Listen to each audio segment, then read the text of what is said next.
감사합니다. 네, 우리 구약의 역사를 오랜 시간 동안 마지막 성경에 기록된 구약의 마지막 역사 느헤미야까지 지난주 알아보고 오늘부터 신약으로 넘어가려고 그랬는데 구약과 신약 사이에 성경에도 기록되진 않았지만 신구약 중간사라는 역사가 한 400여 년의 역사가 있습니다. 그래서 이 중간사의 역사가 있으니까 우리도 한번 쉬어가자 이렇게 생각을 하고 오늘 다른 말씀을 다음 주부터 신약의 역사로 들어가고 사복음서로 들어가려고 합니다. 그래서 오늘은 지난번에 사실은 이게 기업 예배 때 제가 준비했던 말씀인데 장로님들하고 예배 끝나고 나서 이렇게 교제하면서 우리 성도들하고 이 말씀을 같이 한번 나눴으면 좋겠다라는 이야기가 나와서 기도 중에 이 말씀을 오늘 준비하게 됐습니다. 네, 영성에 관련된 부분입니다. 영성에 관련된 말씀이에요. 영성과 마릴린 먼로가 뭔 관계가 있을까요? 네, 그거 이상하죠. 네, 영성이라는 저 영자를 보면 참 한자가 뭐 어르신들은 다 한자를 배운 세대니까 이해를 하시겠죠. 굉장히 복잡합니다. 근데 뜯어보면 단순해요. 네, 저 영성, 만물의 영장, 영. 위에는 비우자입니다. 비우자 밑에 입구자가 3개 있어요. 그러니까 비를 바라보는 많은 사람들의 그 간절함이 이 글자에 표현된 겁니다. 옛날에 어떤 왕들도 비가 오지 않으면 그 책임을 왕에게 물었습니다. 그래서 기후제를 어느 나라고 어느 민족이고 기후제를 통치권자들은 굉장히 비를 간절히 사모했습니다. 비가 오지 않으면 먹고 살 길이 없으니까 굉장히 중요한 이야기죠.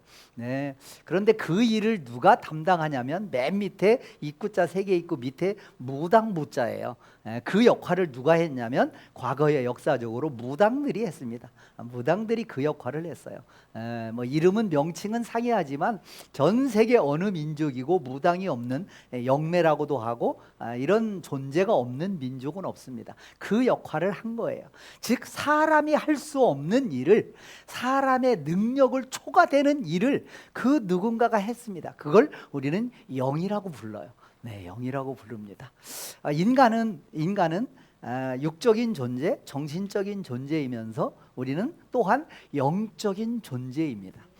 인간은 만물의 영장이에요. 만물의 영장입니다. 영적인 존재예요. 그렇습니다. 네, 인간만은 눈에 보이지 않는 어떤 영적인 존재와 교감도 하고 교류도 하고 그렇습니다. 영적인 존재를 부인하는 사람들도 있지만 영적인 세계는 분명히 있습니다. 네, 마릴린 먼로 아주 대단한 배우였죠. 죽어서도 살아서도 아주 많은 사람들에게 회자되는 배우가 마릴린 먼로입니다. 7년 만에 외출이라는 그 영화 찍을 때의 한 장면인데 이 입었던 화이트 드레스는 나중에 그가 죽은 후에 약 10여 년 전에 약 66억 원에 낙찰이 됐습니다. 그가 입었던 옷이 뭐 얼마나 대단한 옷이길래 그랬는지 모르겠습니다. 더 놀랄 일은 최근에 앤디 워홀이라는 아주 유명한 현대 작가가 있는데 그 작가가 마릴린 먼로의 그 포스터 사진을 작품으로 만들었는데 여러분 놀라지 마셔요. 그 작품에 그 얼마에 팔렸냐면 그 작품이 얼마에 팔렸을 것 같아요? 네, 2,500억에 팔렸습니다.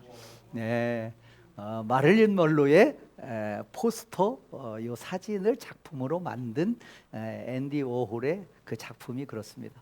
도대체 마릴린 먼로에게는 무엇이 있길래 그랬던 것인지는 모르겠습니다. 그런데 마릴린 먼로가 생전에 남긴 메모에 이런 글이 있습니다. 나는 미모도 가졌다. 나는 돈도 있다. 나는 인기도 있다. 나는 모든 걸 다 가진 여자인데 나는 왜 외롭고 나는 왜 슬프고 나는 왜 우울한가? 라는 그녀의 메모가 있었습니다.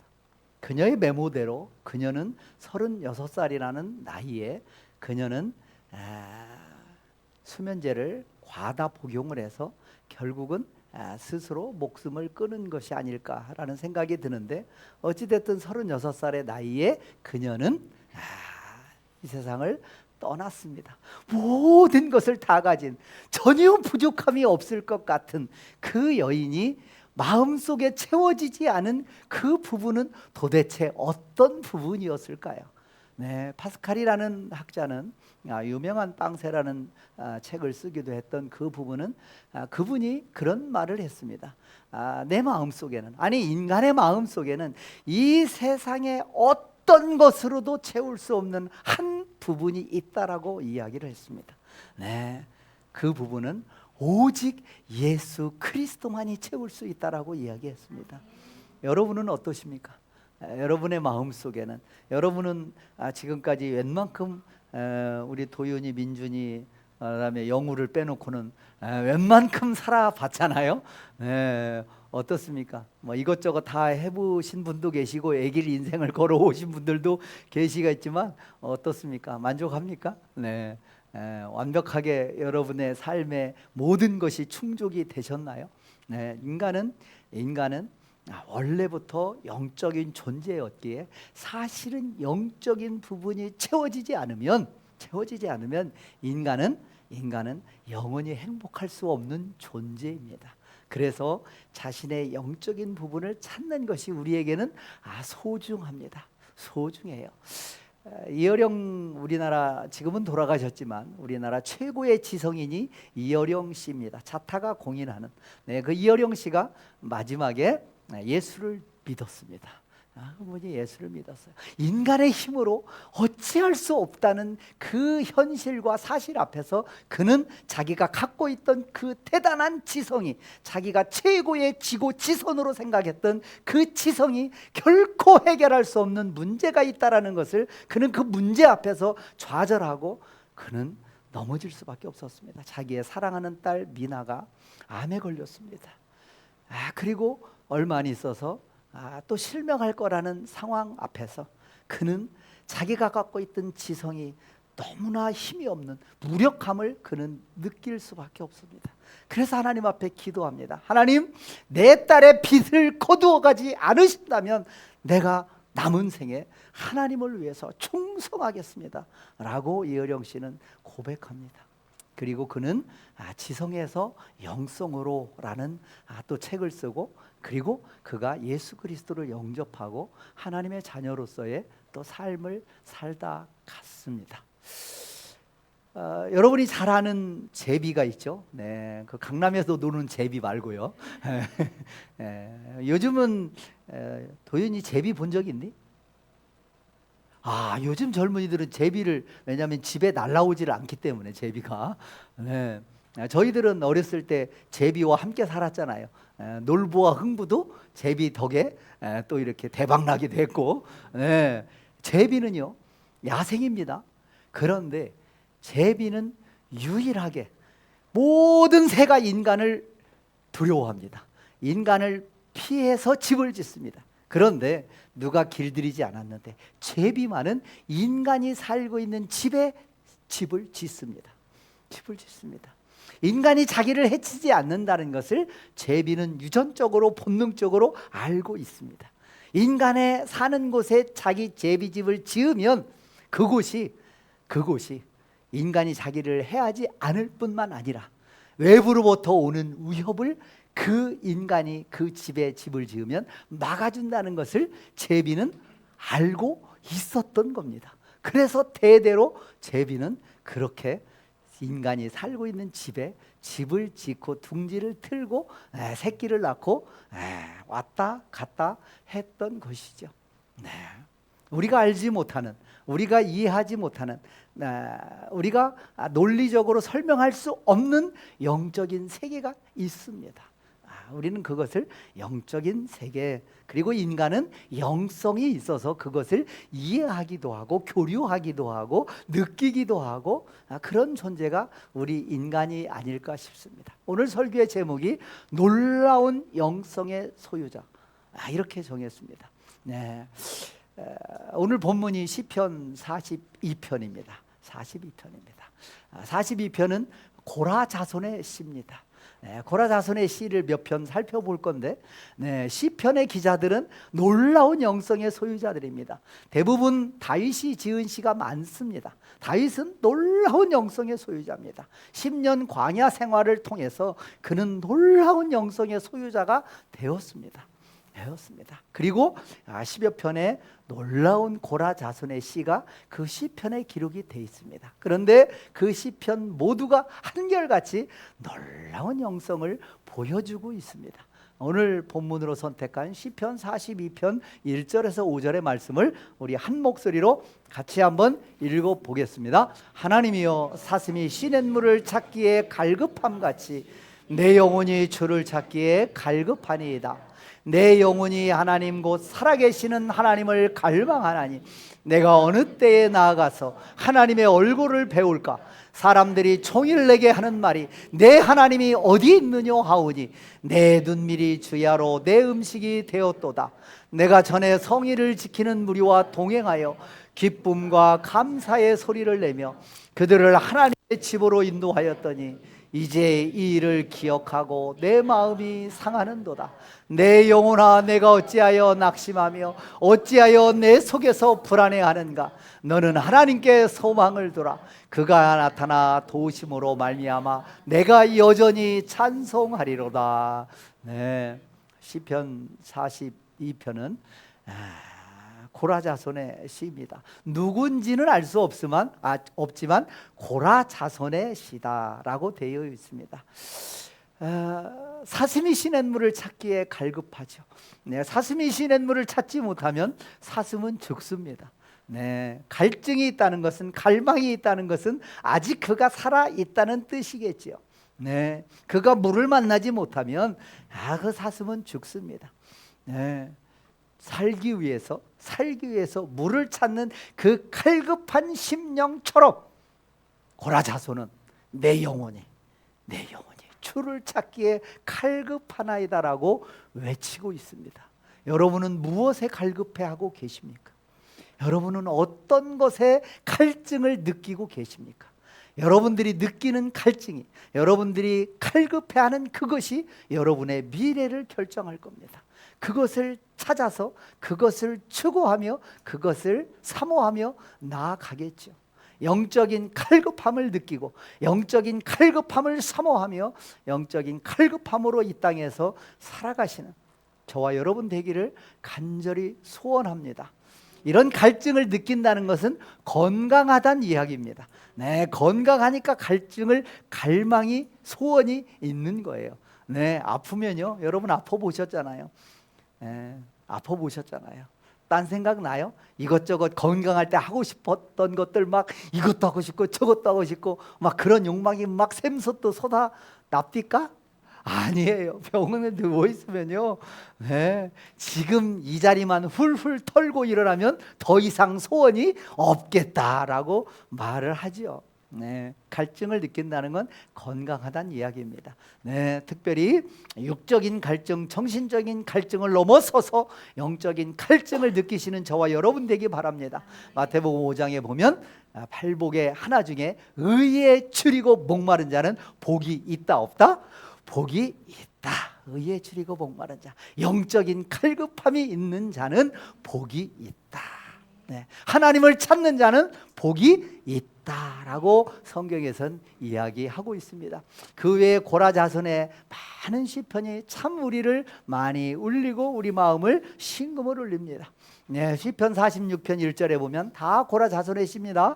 하나님은 우리의 피난처시요 힘이시니 환난 중에 큰 도움이시라.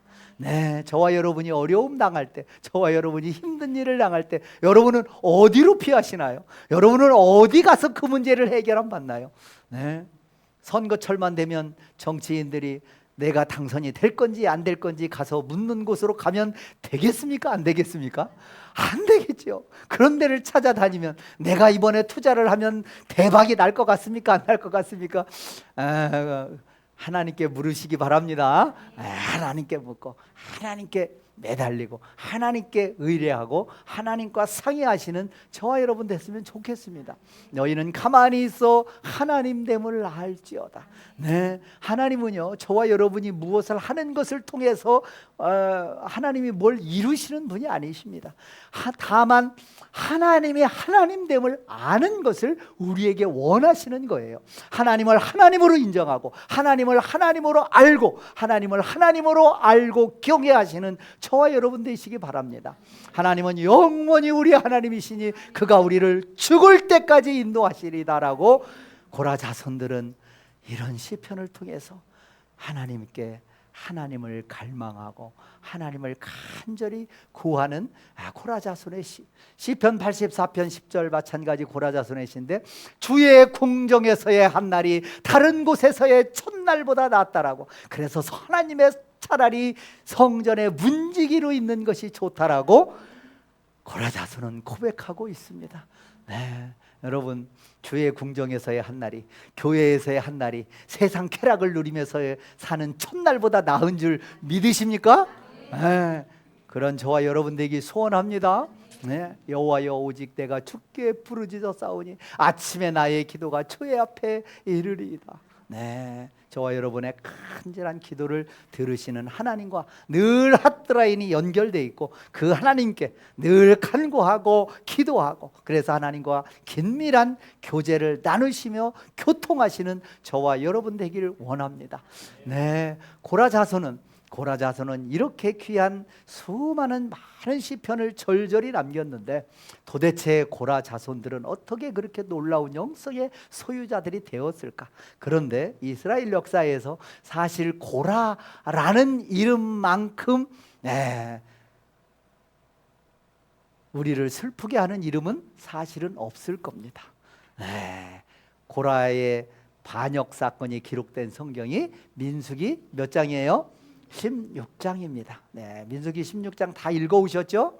네, 어떻게 고라를 포함한 고라 일당이 하나님 앞에 반역했는지 민수기 16장은 생생하게 기록하고 있습니다. 민수기 16장의 사건은 이스라엘 백성들이 출애굽하여 광야 40년의 역사 가운데 38년의 광야에서의 뺑뺑이를 거의 다 돌고 이제 마지막 가나안 땅에 들어가기 불과 약 1, 2년여를 앞두고 마지막 광야에서 벌어졌던 가장 큰 광야 40년 생활 가운데 있었던 가장 큰 반역 사건이 고라 일당의 반역 사건입니다.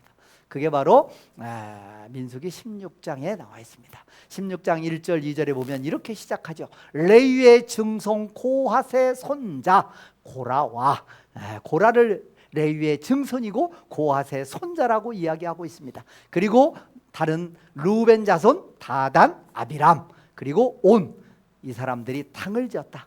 무리를 졌다. 그리고 이스라엘 자손 총회에서 택함을 받은 자 곧 회중 가운데 이름 있는 지휘관, 그러니까 쉽게 얘기하면 웰론 아주 잘 알려진 유명한 지휘관 몇 명이요? 250명. 적은 무리예요? 많은 무리예요? 지휘관들, 각 족속을 대표하는 지휘관들이 전체가 몇 명이었는지 200만 가운데 알지 못하지만 어찌됐든 아주 이름 있는 지휘관 250명이 고라의 반역에 가담했다. 그들이 함께 일어나서 모세를 거스렸다라고 민수기 16장에서 이야기하고 있습니다. 고핫의 손자는요, 고라 말고 또 있어요. 누가 있어요? 모세와 아론도 고핫의 손자예요. 쉽게 얘기하면 고라와 모세와 아론은 사촌간이다 이 말입니다. 사촌간이다 이 말이에요. 그런데 사촌간인 고라가 자기의 사촌인 모세와 아론을 왜 대적했을까요?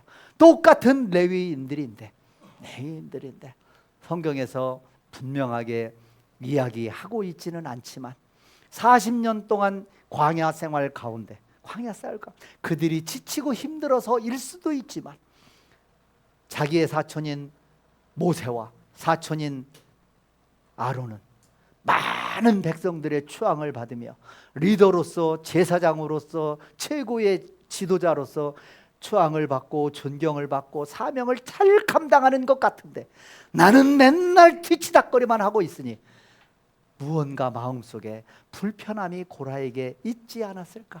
그래서 그는 자기와 뜻을 같이 한 몇몇의 무리와 탕을 짓고 유명한 지휘관 250명을 포섭해서 모세와 아론에게 대항한 겁니다.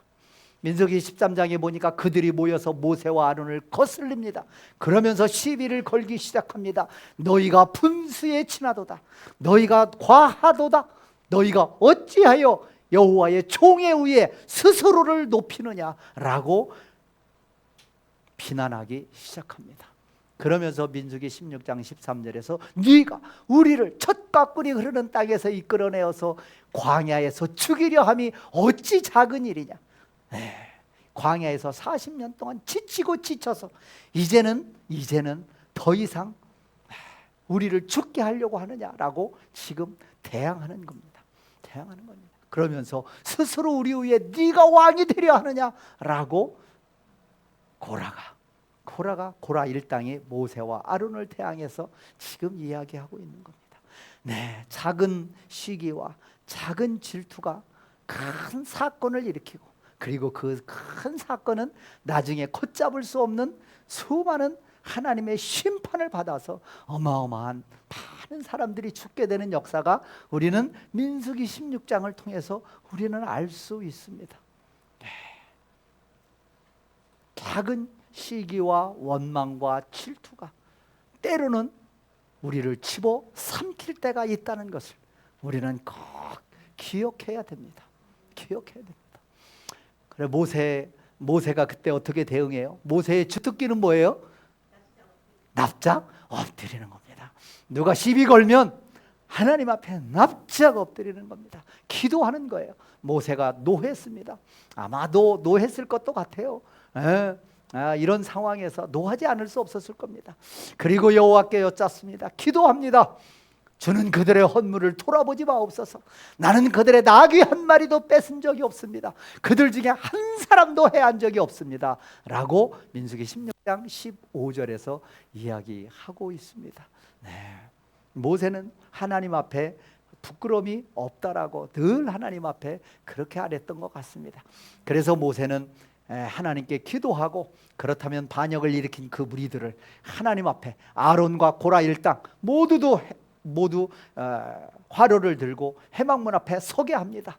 그리고 그때 기도할 때 하나님께서 지시하십니다. 여호와께서 모세와 아론에게 말씀하시는 거죠. 너희는 이 회중에게서 떠나라. 네, 고라 일당으로부터 떠나라, 분리되라라고 이야기를 하고 있습니다. 그리고 하나님이 내가 순식간에 그들을 멸하려 하노라. 회중에게 명령하여 이르기를 너희는 고라와 다단과 아비람의 장막 사방에서 떠나라 라고 하나님께서 모세에게 지시합니다. 그래서 모세가 회중에게 이 말을 전합니다. 야긴들의 장막에서 떠나라. 그리고 그들의 물건은 아무것도 만지지 마라. 그들의 모든 죄 중에서 너희도 함께 멸망할까 두렵다.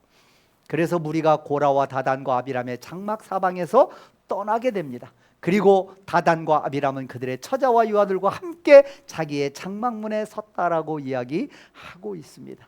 네, 우리는요 떠나야 돼요. 떠날 때는 떠나야 됩니다. 과감하게 결단하고 떠날 때는 떠나야 됩니다. 네, 죄로부터 떠나야 됩니다. 악으로부터 떠나야 돼요. 네, 미련을 두면 안 돼요.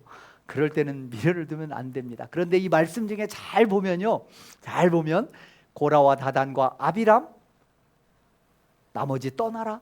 그런데 그들의 처자와 유아들과 함께 그 고라 무리의 일당에 섰는데 다단과 아비람의 처자와 유아들을 함께 했다고 되어 있는데 고라의 자녀들은 언급이 없습니다. 고라의 자녀들은 어떻게 된 것일까요?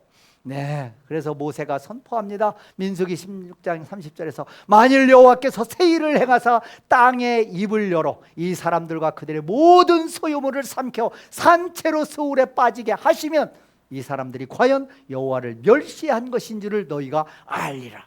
하나님의 말씀을 받아서 모세가 담대하게 선포합니다. 그때 하나님의 진노가 임합니다.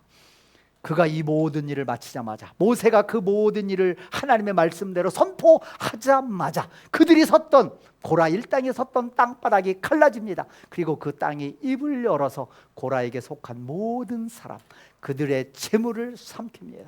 그들과 그의 모든 재물이 산채로 소울에 빠졌다. 땅 속에 갇혔다. 소울에 빠졌다. 그렇게 표현하고 있습니다. 땅이 그 후에 다시 덮이니 그들이 회중 가운데 망하니라. 여호와께로부터 불이 나와서 아까 웰론 잘 알려진 유명한 지휘관 250명이 들고 분향하던 그 250명을 하나님의 불이 내려서 250명을 불살라 죽이는 역사가 순식간에 벌어진 겁니다.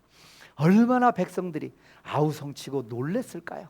네, 그래서 그 다음 날 이스라엘 자손이 온 회중이 모세와 아론을 원망하면서 와서 따집니다. 너희 때문에 그 수많은 사람들이 죽었다.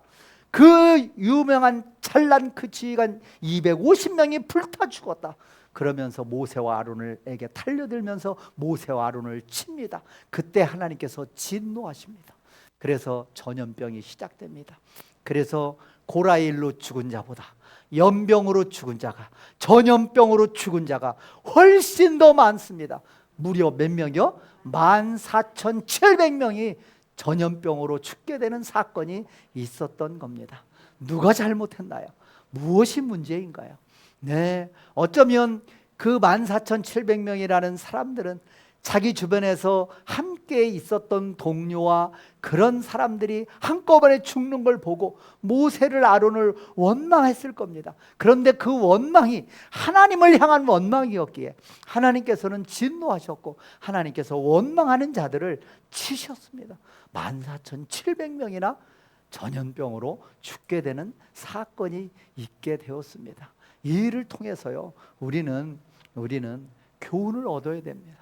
네, 우리는 그리스도인으로서 우리는 옆에서 누군가가 좋은 일이 있을 때, 누군가가 잘 될 때, 인간의 본능은 사촌이 땅 사면 배가 아픈 게 인간의 본능이긴 하지만 그래도 우리 그리스도인들은 믿음으로 그거를 억누르고 옛 본성을 억누르고 극복하고 옆에서 잘 되면 기뻐하고 축하해주고 함께 하고 그러려고 우리는 애를 쓰고 해야 됩니다. 특별히 우리 초대교회 그리스도인들은, 우리 초대교회 교인들은 늘 그런 모습으로 저에게 비춰졌습니다. 너무너무 감사하고 그렇게 살아가는 것 같아요. 목장별로 또 그렇게 또 각 부서별로 그런 아름다운 모습으로 옆에서 잘 되면 같이 격려하고 함께 기뻐하시는 저와 여러분 되기 바랍니다. 그리고 원망하지 마셔요. 원망하는 것이 하나님께서 보실 때는요, 너무너무 큰 죄로 하나님께서 인식하십니다.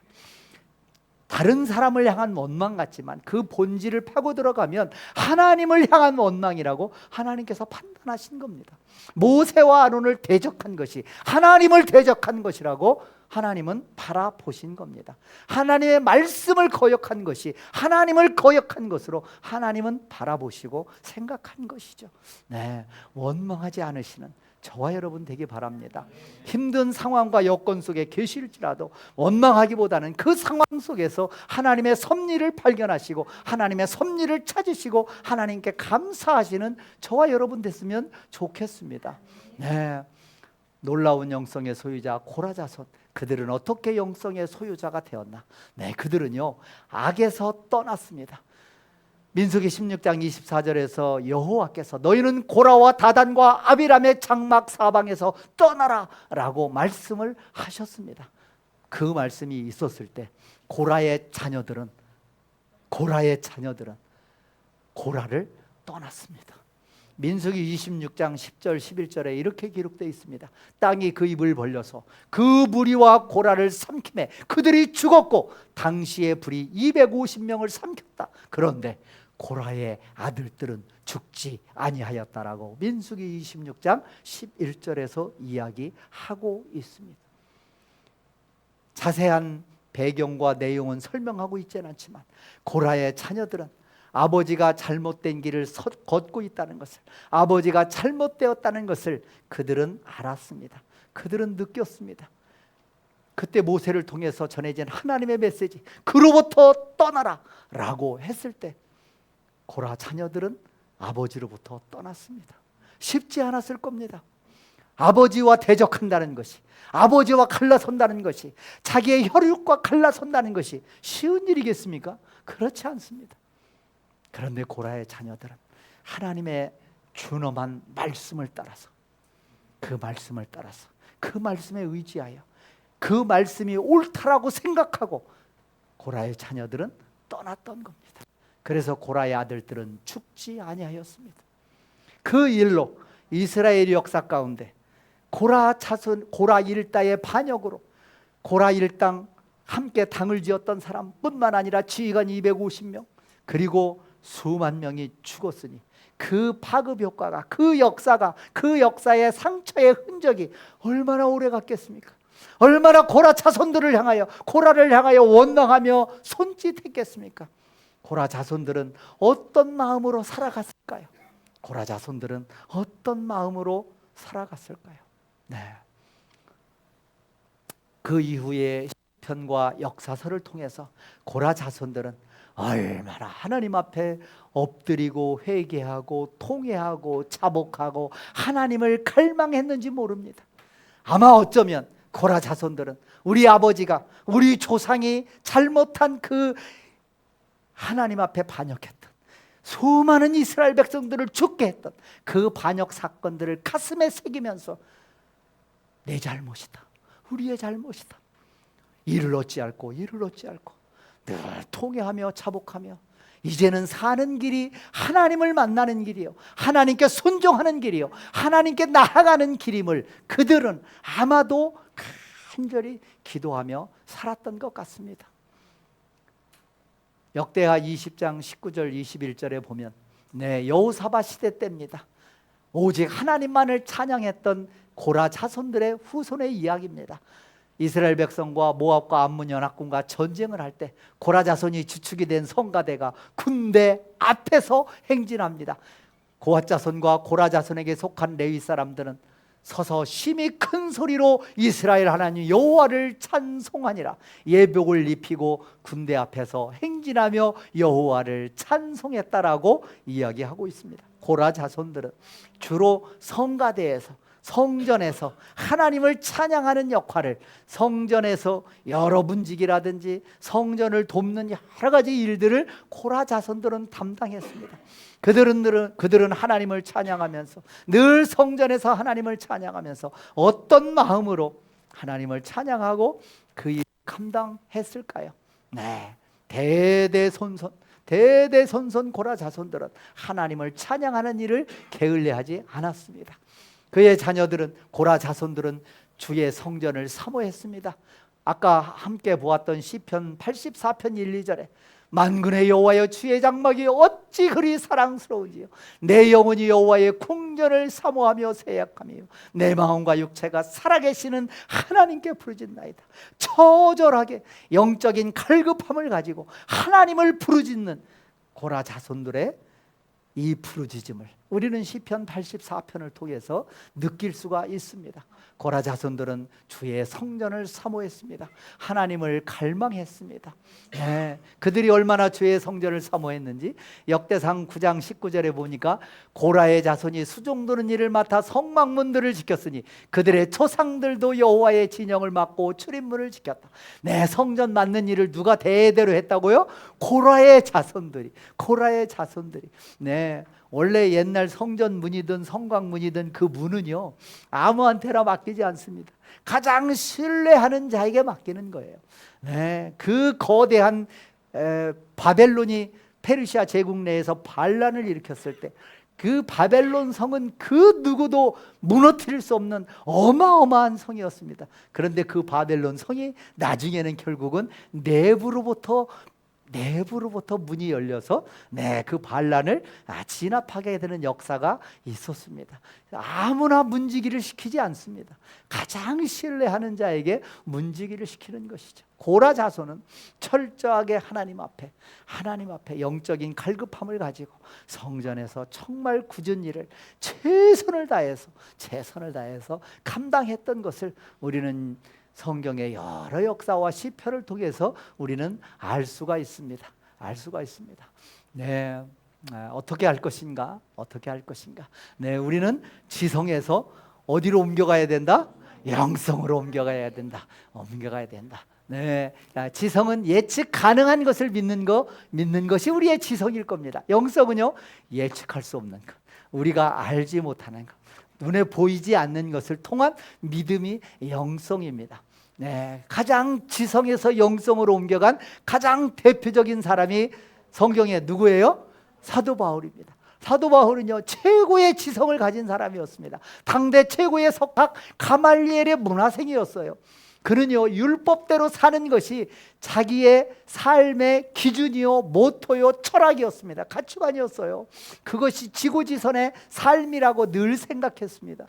네, 그런 삶을 살았던 사람이 바울이에요. 그런데 그가 만났습니다. 누굴 만났어요? 네, 다메섹으로 가는 도중에 예수님을 만났습니다. 예수님을 만났습니다. 예수님을 만나서 그동안에 자기가 알고 있던 모든 것이 다 뒤집어지는 역사가 있었습니다. 제대로 만난 거예요. 제대로 예수를 만난 겁니다. 예수를 제대로 만나면 뒤집어지지 않을 수가 없는 겁니다. 삶이 바뀌지 않을 수가 없는 거예요. 예수를 바로 만나면, 예수를 바로 만났다면 그 삶이 바뀌지 않을 수가 없는 것이죠. 없는 것이죠. 그래서 예수님을 만난 사도 바울이 빌립보서 3장 8절에서 이렇게 고백하잖아요. 예수를 아는 지식이 가장 고상하다. 아니, 그 대단한 율법에 대한 유대인으로서 정말 대단한 율법적 지식과 학식을 갖고 있던 그가 예수를 만나고 나니 예수를 아는 것이 가장 고귀한, 가장 고상한 최고의 지식이다라고 이야기를 하고 있습니다. 네. 여러분은 성경을 읽잖아요. 성경을 알고 있잖아요. 성경 말씀을 듣고 있잖아요. 여러분은 이 세상에서 가장 지고지순한, 가장 최고의 진리의 말씀을, 가장 고상한 지식을 날마다 대하고 있잖아요. 감사하십니까? 감사하셔야죠. 그러고 나니까 자기가 기존에 알고 있던 그 귀한 것들이 다 물로 여겼다? 배설물로 여겼다. 똥으로 여겼다. 똥으로 여겼다. 아무것도 아니구나. 우리도 그걸 느낄 때가 있습니다. 언제 느낄까요? 죽음 앞에서 내가 그렇게 소중하게 생각했던 그것이 아무 영양가가 없구나. 아무 힘이 없구나. 나의 생명을 1분 1초도 연장시킬 수 없다는 것을 깨닫습니다. 나의 명예가, 나의 권력이, 내가 가지고 있는 돈이 나를 살릴 수 없다는 것을, 생명을 살릴 수 없다는 것을, 아니 우리의 영혼을 살릴 수 없다는 것을 어느 순간인가 우리는 느끼게 될 날이 온다는 거죠. 그런데 우리는 영적으로 깨어있기에, 영적으로 건강하기에, 우리는 건강할 때 그것들을 알고 있고 가까이 있을 때 그걸 안다는 것은 엄청난 복입니다. 그것들을 도구로 삼아서 하나님 나라 확장에, 여러분이 복받는 일에 쓰임받을 수 있는 그것들을 도구로 활용하신다면 저와 여러분은 이 땅에서 최고의 복을 받는, 하나님께서 준비된 상급을 받으시는 최고의 삶을 살아갈 수 있는 그런 저와 여러분이 될 수 있잖아요. 얼마나 감사한 일입니까? 저와 여러분 놀라운 영성의 소유자가 되시길 바랍니다. 영성은요, 깊고 깊은 우물물입니다. 샘솟듯 끊임없이 솟아나는 우물물입니다. 이 우물, 저희도 어렸을 때 동네에 이런 우물이 있어서 이 우물에서 공동으로 물을 길어왔던 기억이 나는데, 우리 젊은 세대는 그 기억이 없겠지만, 여하튼 그 깊고 깊은 우물물입니다. 지성은요, 그 물을, 두레박입니다. 그 물을, 깊고 깊은 물을 들어 올리는 두레박, 그게 지성이라고 말할 수 있습니다. 덕성은요, 그 물을 길어 올린 두레박으로 떠올린 물을 자그마한 또 바가지에 그릇에 담아서 누군가에게 전달해 줄 수 있는 그 그릇, 그건 덕성이 아닐까. 그렇다면 지성과 덕성이, 영성이 없는 지성, 영성이 없는 덕성, 아무 의미가 없는 겁니다. 깊은 물이 없는데 두레박이 무슨 소용이며 작은 그릇이 무슨 소용이겠습니까? 영성에 기초한 지성, 영성에 기초한 덕성. 그럴 때야 그 지성과 덕성도 의미 있는 것이 아닐까 싶습니다. 예수님께서 사마리아 성을 지날 때에 여인을 만나죠. 그 여인에게 내게 물을 한 그릇 달라라고 이야기합니다. 그러면서 예수님께서 요한복음 4장 14절에서 나중에 그 말씀을 하시죠. 내가 주는 물을 마시는 자는 영원히 목마르지 아니하리니 내가 주는 물은 그 속에서 영생하도록 솟아나는 샘물이 되리라. 네. 저와 여러분 영생하도록 솟아나는 샘물을 날마다 섭취하시고 마음껏 드시고 영적으로 건강한 저와 여러분이 되시기를 간절히 소망합니다. 네, 우리 함께 기도하겠습니다. 오늘 함께 나눈 말씀 기억하면서 하나님 앞에 기도로 나아가겠습니다.